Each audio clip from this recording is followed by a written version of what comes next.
My mom practically begged me to come home for the holidays. I'm Emily Carter, I'm 30 years old, and like a fool I let myself believe that maybe, just maybe, this Christmas would be different.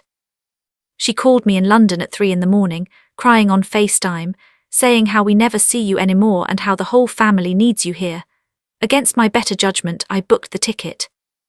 10 hours squeezed into an overnight flight, 2 layovers, a dead phone, no sleep.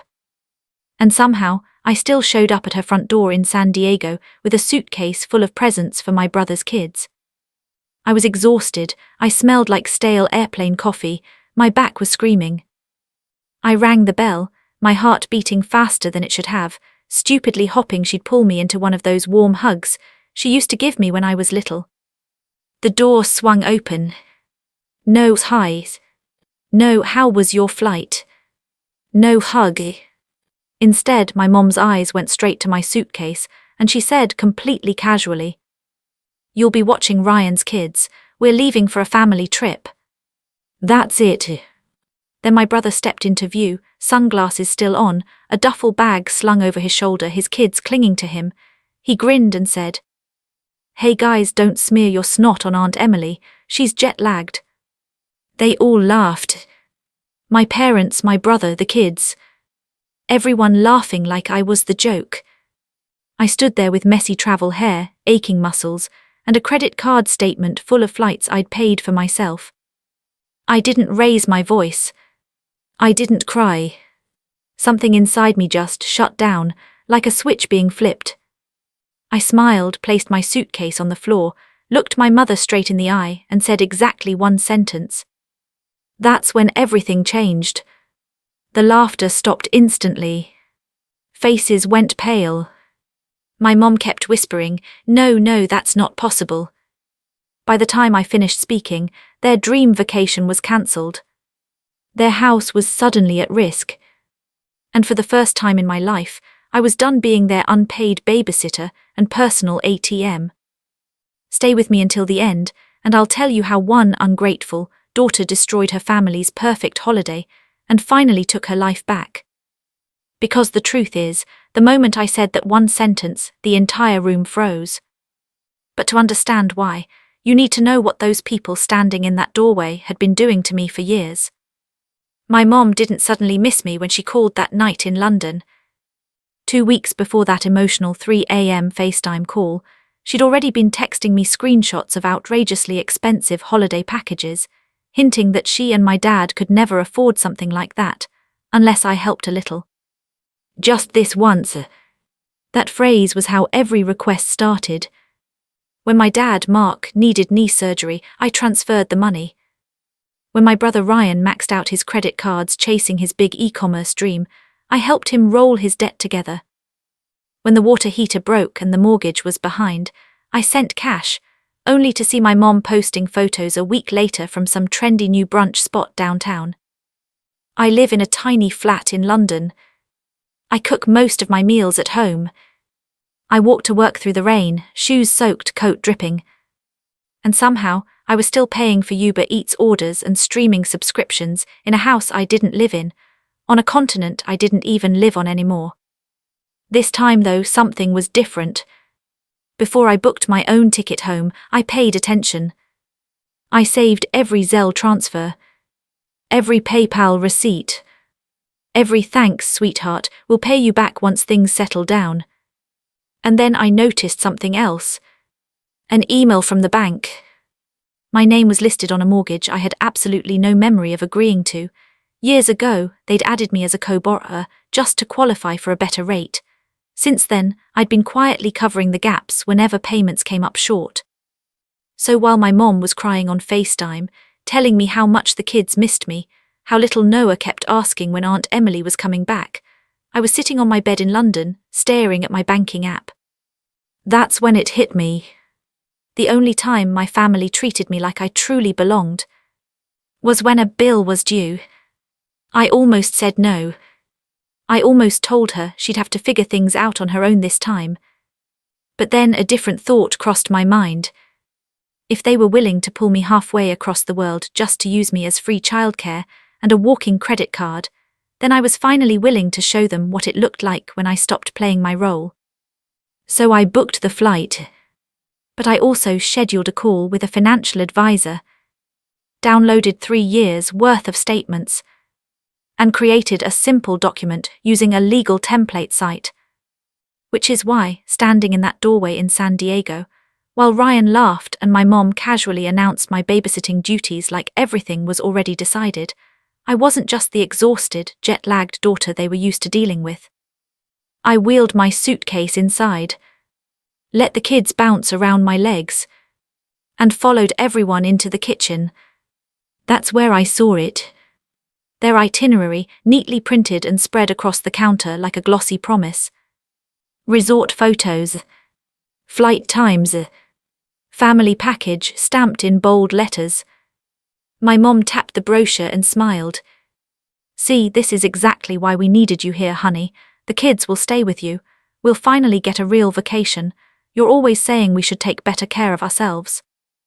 I glanced at the resort name, then at the confirmation email open on her phone. I recognized the credit card number, and that familiar switch flipped in my chest all over again. They thought I'd come home to be their built-in nanny and bank. In reality, I'd flown 10 hours to do something I should have done years ago. So I smiled. I asked my mom to gather everyone in the dining room so we could go over a few things before you leave. I opened my laptop on the table, and I pulled up a folder full of digital receipts, the same ones that were about to turn their family vacation into the last moment any of them ever saw me as a free resource. My dad sat at the head of the dining table like this was some formal family conference. My mom lingered near the counter, gripping that printed itinerary like it was a lifeline. Ryan scrolled through his phone, pretending not to care. Noah and Logan spun in circles across the tile floor, laughing and bumping into chairs. I pulled my laptop closer, turned the screen so everyone could see, and said as evenly as I could, "Before anyone goes anywhere, we need to talk about money." Ryan let out a sharp sigh. "Emily, come on right now." My dad muttered something under his breath about bad timing. My mom gave me that familiar wounded expression and said softly, "Sweetheart, we've been under so much pressure lately. Can we please not start an argument before we even leave?" I didn't raise my voice. I simply clicked into the first folder on my screen, labeled Carter Household, and opened a spreadsheet. Every line was dated, color-coded, painfully clear. "Last March," I said, "you called me because the mortgage was 2 months overdue. I sent $1,200. I scrolled down slowly. In June, Ryan's business expenses maxed out his credit card. I transferred $2,500. When the water heater failed, $900. When Dad's truck needed new tires, $600. When the electric bill was past due, $300 here, $400 there. I kept scrolling, highlighting each entry as I spoke. Every single month for 3 years, there's something. I paused. This doesn't even include Disney+, Hulu, Netflix, Spotify on the family plan, Walmart Plus, the shared cell phone bill, or the so-called emergency Venmo requests that somehow always show up right around Black Friday or Labor Day sales. Ryan slowly sat up straighter, the color draining from his face as he recognized his own words in the notes column. "I swear I'll pay you back next month." My mom covered her mouth when she saw screenshots of her texts next to deposits labeled gas money to visit grandma, followed immediately by photos she'd posted from a brand new nail salon. My dad's jaw tightened when he spotted the PayPal transfer marked knee surgery copay, and then the receipt for a brand new flat-screen TV purchased the very same week. "This isn't fair," my mom whispered. "You're making us look like terrible people." I shook my head slowly. "I'm not making you look like anything," I said. "I'm just showing you what actually happened." Then I scrolled all the way to the bottom. One final row bolded. The total sat there, large, undeniable, impossible to ignore. "In the last 36 months, I said quietly, "I've sent this house just over $60,000. The room dropped into complete silence. Ryan blinked like he hadn't heard me correctly. My dad stared straight at the wall, unmoving. My mom kept shaking her head, whispering over and over, "No, that's not right, that can't be right," as if repeating it enough times might somehow make the numbers disappear. I reached into my bag, pulled out a thin stack of printed pages, and slid them across the table, right next to the glossy itinerary for their dream resort. "This," I said, "is a simple agreement." I kept my voice steady. "It's not a lawsuit, I'm not dragging anyone to court. It's just a written record that all of you acknowledge this money is owed to me, and that you'll start paying it back." I gestured to the pages. "Even slowly, $50 a month, 100, whatever you can manage." I paused. I had it drafted using a legal template. My financial advisor reviewed it. All it says is that this. I tapped the bold total on my laptop screen. Was not a gift. My dad finally snapped out of his shock. "We're family," he barked. "You don't put family in debt like this. What are you going to do, sue your own parents?" I met his eyes without blinking. Family doesn't hide a mortgage under their daughter's name and only call her when the payment is late. Family doesn't spend her money on vacations and brunch and then tell everyone she abandoned them. My mom flinched like I'd struck her. Ryan grabbed the papers, skimmed the first paragraph, and his voice cracked. "This is insane, we can't pay this back, none of us can." I leaned back in my chair. "I know," I said calmly. "And I'm not expecting it all at once." Then I added, "But I'm done living in a world where you pretend you're the victims, and I'm some selfish career woman overseas." I looked around the table. "If you ever tell a neighbor, a cousin, or post on Facebook that I left you with nothing, I will show them these numbers." I gestured to the screen. "Every transfer, every bill I covered, every time you chose Starbucks over the electric bill because you knew I'd step in." My mom shook her head again and again. No, you wouldn't do that, Emily. You wouldn't humiliate your own family." I shrugged. "I don't plan to, as long as you stop lying." Then I clicked to another tab. The resort reservation confirmation filled the screen. The familiar logo. Their names. The dates. And at the bottom, the last 4 digits of the card on file. Mine. "And about that family trip you're all so excited about," I added, my voice still even. "You might want to sit down for this part." My dad frowned. "What are you talking about?" I pointed to the status line beneath the reservation number. "CANCELLED. 3 days ago I contacted the resort and the airline," I said. "Since the bookings were made with my card through my account, I had every right." I continued. "The package has been refunded, the flight credits have been moved." I slowly closed my laptop halfway, just enough to see all of their faces at once. "So when I told you at the door that I wasn't babysitting while you went on vacation, what I meant was, there is no vacation anymore." I let that sink in. Not without me. Not without my money. And never again on my dime. My dad lurched up from his chair when he saw the word cancelled, like he could intimidate the screen into changing. "You had no right," he snapped. "Those were our tickets." I didn't flinch. "They were purchased with my card from my account using my money," I said. "So yes, the right was mine." He opened his mouth to argue, but I was already clicking to the next window. "And that brings me to the house we are sitting in right now." An email from the bank filled the screen. Both our names were listed. Mark Carter and Emily Carter, co-borrowers. My dad stared at it, the color draining from his face. My mom whispered, "Emily, please, not this. We told you it was just paperwork." I swallowed, feeling that familiar tight ache rise in my throat. "You told me it was just a formality," I said quietly. "You promised it wouldn't affect me." I kept my eyes on the screen. "But for years I've been the one covering the short payments on this mortgage. Every time a bill was missed, it didn't just hurt you, it hit my credit too." I clicked a button. A small video window appeared in the corner of my laptop.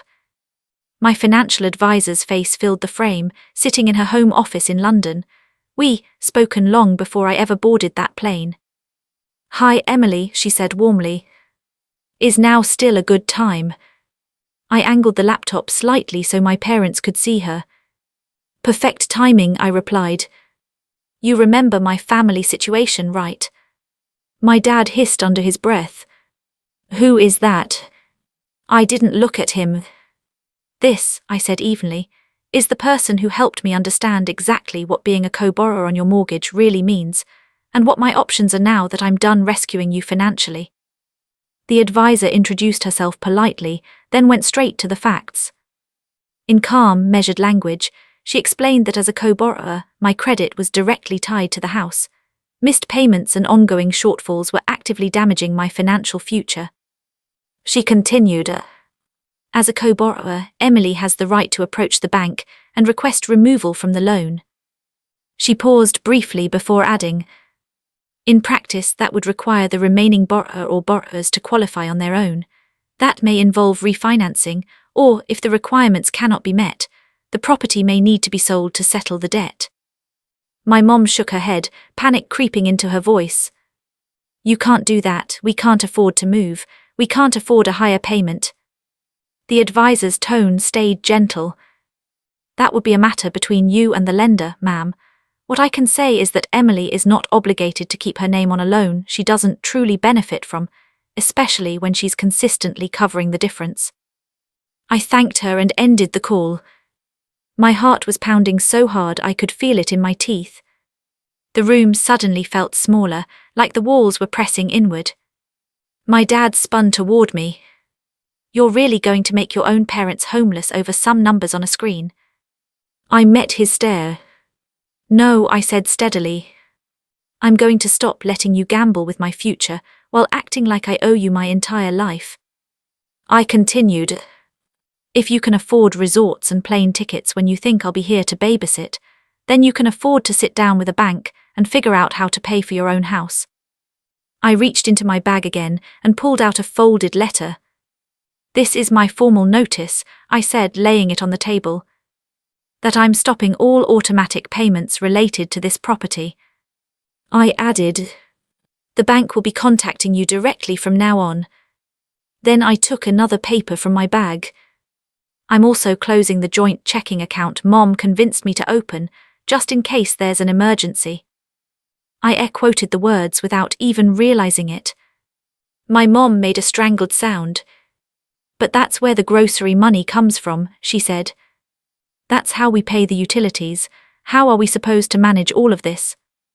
I took a slow, steady breath. "The same way every other adult in this country does," I replied evenly. "With your own income, your own budget, and your own consequences when you spend more than you have." I opened another tab on my laptop. A long list filled the screen, monthly automatic payments I'd quietly set up over the years. Mortgage shortfall, electricity, internet, streaming bundles, grocery deliveries, car payment, random top-ups. Every single line had my name next to payer. "As of today," I said, my cursor hovering over the first cancel button. "This ends." I looked around the table. "You'll receive your own bills in your own names. If they're late, that's between you and the companies, not me and my credit score." Ryan finally spoke, panic creeping into his voice. "Emily, you can't just cut everything off at once. At least give us some time. I'm trying to get more hours. I'll sign up for extra delivery shifts. I swear, just don't do this to us." I turned toward him. "You're 34 years old," I said calmly. "You have 2 kids. This is something you should have been doing years ago, without me hanging in the background as your safety net." He stared down at the table, jaw tight. For a brief moment I almost softened, almost slid back into the role they'd written for me, the fixer, the quiet helper, the one who cried in the shower and then opened her banking app to make everything disappear. But then I remembered the laughter at the front door. The way my mom had said, "You'll babysit," like it was already decided.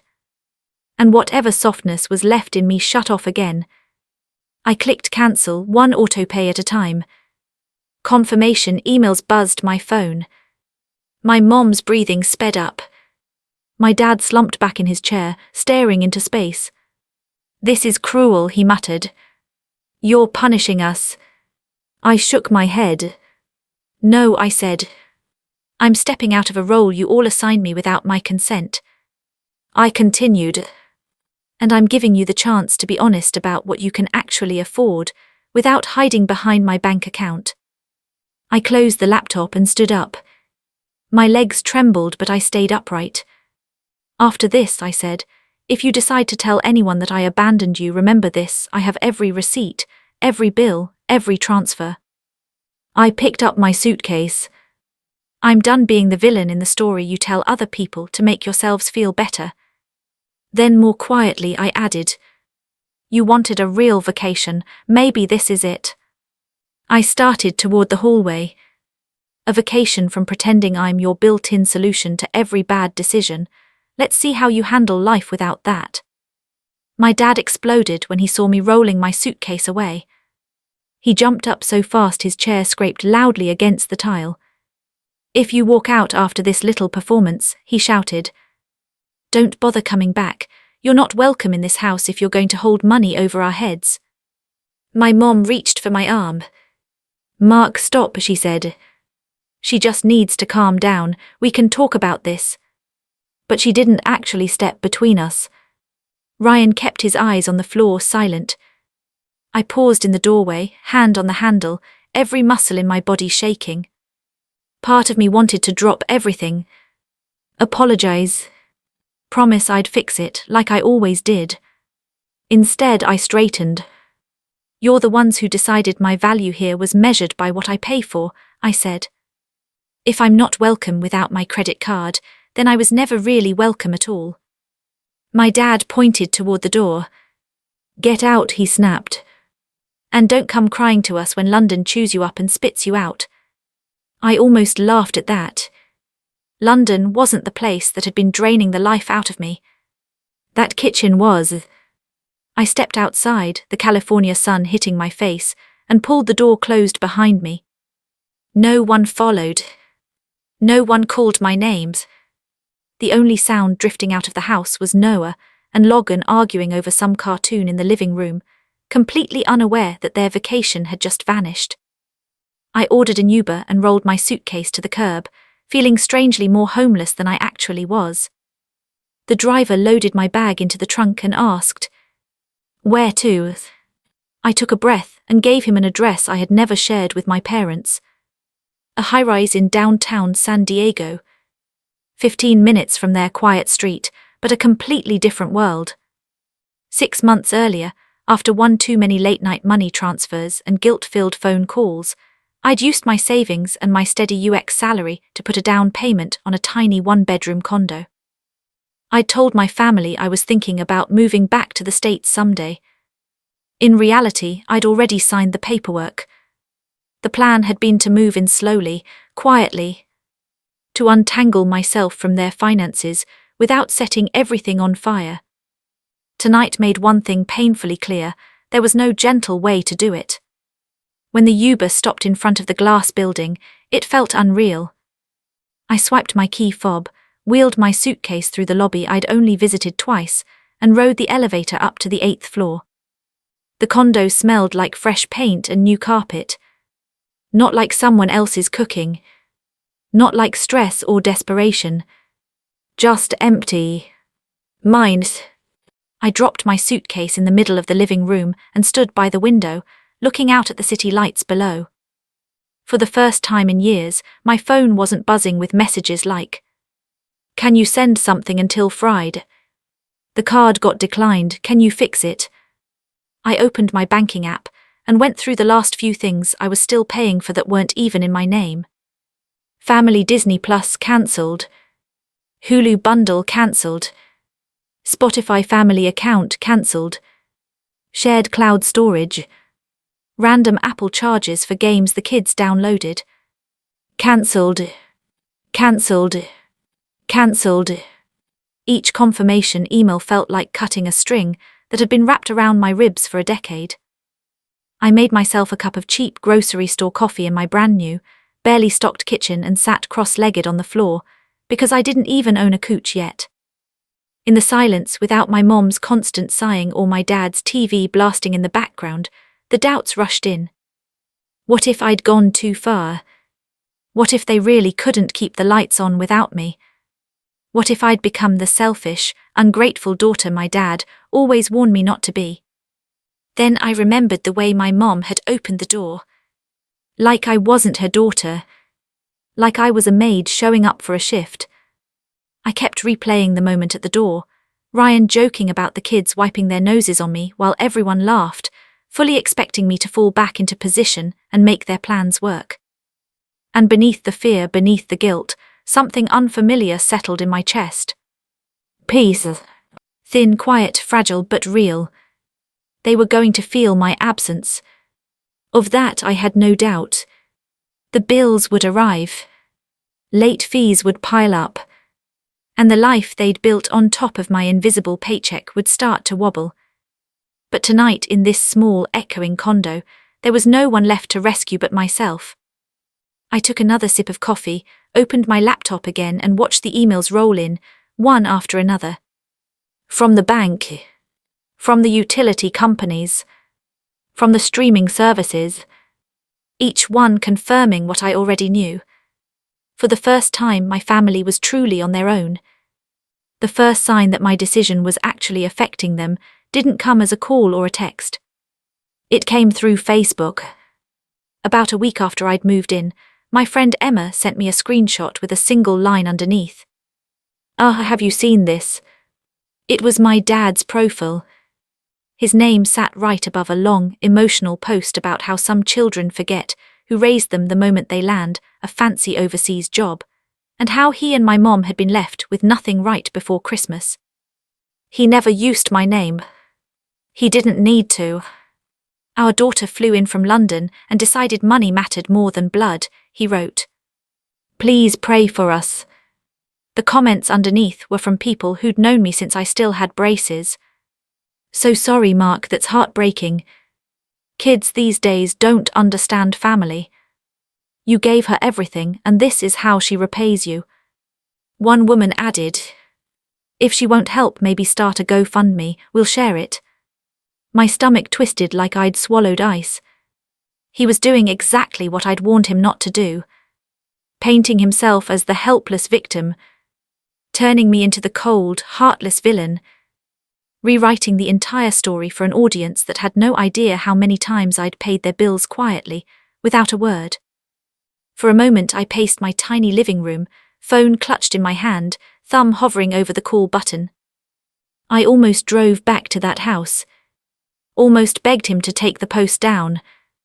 Almost offered to restart one of the payments, anything to make the humiliation stop. The old version of me, the fixer, the peacekeeper, was clawing at my chest.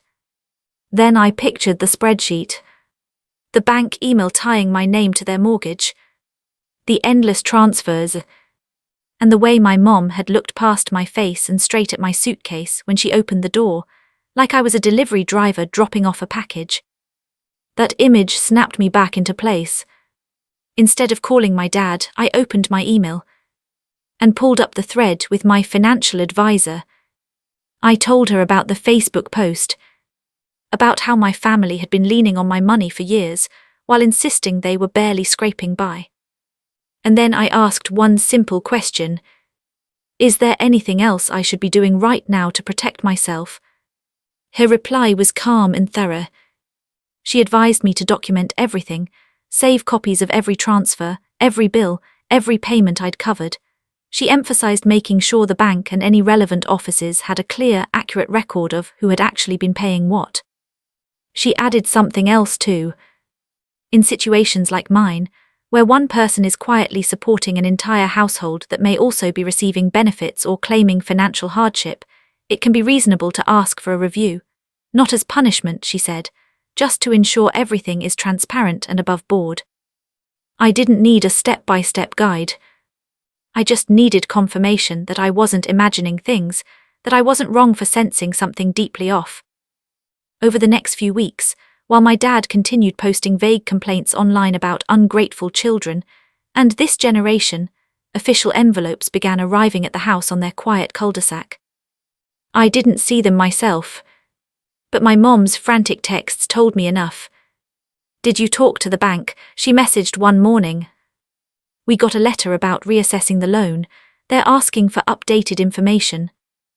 Another day, early on a Monday, my phone lit up with a flood of messages. "There's something from the IRS. I'm panicking. I thought you said everything was fine.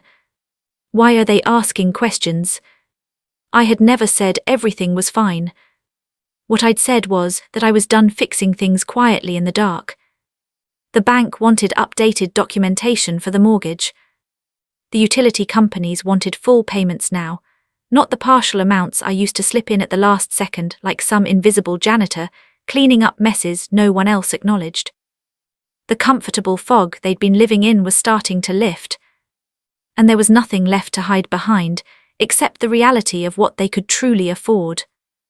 Ryan finally texted me, asking if we could meet at a coffee shop near my building. When he walked in, he looked smaller somehow, like the sarcasm he usually hid behind wasn't there to prop him up. Dark circles under his eyes, unshaven stubble, a delivery bag slung over his shoulder. He dropped into the chair across from me and didn't bother easing into the conversation. "Dad needs to shut up online," he said, rubbing his face. "Those posts are just making everything worse," Ryan said. "He's embarrassing himself, Mom too, honestly, me as well." He hesitated, then added quietly, "And I know you're angry, but all these letters, the calls, you did something, didn't you?" I took a slow sip of my coffee, letting the silence stretch just long enough for the discomfort to settle. "What I did," I said finally, "was stop pretending we were all being honest." I met his eyes. I talked to professionals. I made sure my name wouldn't sink with a ship I wasn't steering. If that means certain systems are finally noticing where the money was actually coming from, that isn't my fault. He stared down at the table for a moment, then exhaled. He told me he'd picked up extra shifts, sold off some old tech gear he'd been hanging onto, moved the kids into a smaller bedroom so he could take in a roommate and cut the rent. "It sucks," he admitted, voice low. "But for the first time I'm actually seeing what things cost, like really seeing it, groceries, gas, daycare." He shook his head. "I didn't get it before, I just knew that if it got bad enough someone would text you." Meanwhile, my mom had started selling off the designer bags and home decor she once shown off online, listing them on Marketplace with captions like "barely used," even though I knew exactly how often those bags had been carried to brunch. The flat-screen TV my dad bought after his surgery, the one he justified as recovery entertainment, vanished from their living room. I spotted it later in my cousin's holiday photos, replaced by an old, bulky set dragged out of the garage. Then came the truck. One grey morning, after too many missed payments, it was repossessed. The same kind of scene they used to whisper about when it happened to a neighbour. Now it was their driveway, their sidewalk, their embarrassment, as the tow truck pulled away, a symbol of a lifestyle they could no longer pretend to afford. Through all of it, my dad never blocked my number. But he never once called to apologize. Never told the truth. Instead, he kept tossing small grenades online, vague posts about betrayal and ingratitude, hoping someone would pick them up and carry them back to me so I'd feel guilty enough to crawl home. To anyone who would listen, he said his daughter had abandoned him for money and status. He just never mentioned that for years, most of the money had been flowing in the opposite direction. I didn't respond publicly.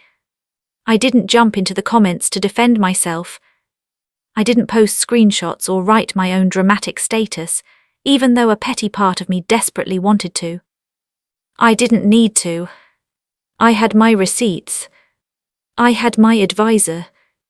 My credit was finally beginning to untangle itself from theirs. And more than anything, I had distance. Every time I saw someone share his post about the cold-hearted daughter in London, or heard through the grapevine that he was holding court at a bar, telling anyone who'd listen what a disappointment I was, all I could think was this: If they knew the real numbers, if they saw even one page of that spreadsheet, they wouldn't be asking why I walked away. They'd be asking how I managed to stay as long as I did. By the time Christmas came around again, the Carter house had become a completely different universe. And so had mine. I learned that in small, unexpected ways. A tagged photo of my mom shopping at a discount store instead of her usual boutique. A grainy picture of Ryan's kids in a cramped apartment instead of my parents' backyard. Comments from mutual friends asking if everything was okay. I didn't reach out. I focused on my work in San Diego, building my portfolio, and decorating my condo one paycheck at a time. I bought a second-hand couch, a fake tree for the corner, and strung up cheap fairy lights that somehow made the space feel warmer than it had any right to. Then one rainy Tuesday in December, there was a knock at my door. When I checked the peephole, my stomach sank. It was my mom. She looked smaller somehow, no full face of makeup, no carefully styled hair, just a tired woman clutching a reusable grocery bag to her chest like a shield. I let her in, heart hammering. She stood in the middle of my tiny living room and slowly spun in a circle, taking in the couch, the view, the little Christmas tree with 3 mismatched ornaments. "I didn't know it looked like this," she said quietly. "I always pictured you in something bigger, fancier." I shrugged. "This is what I can afford without paying for 2 households."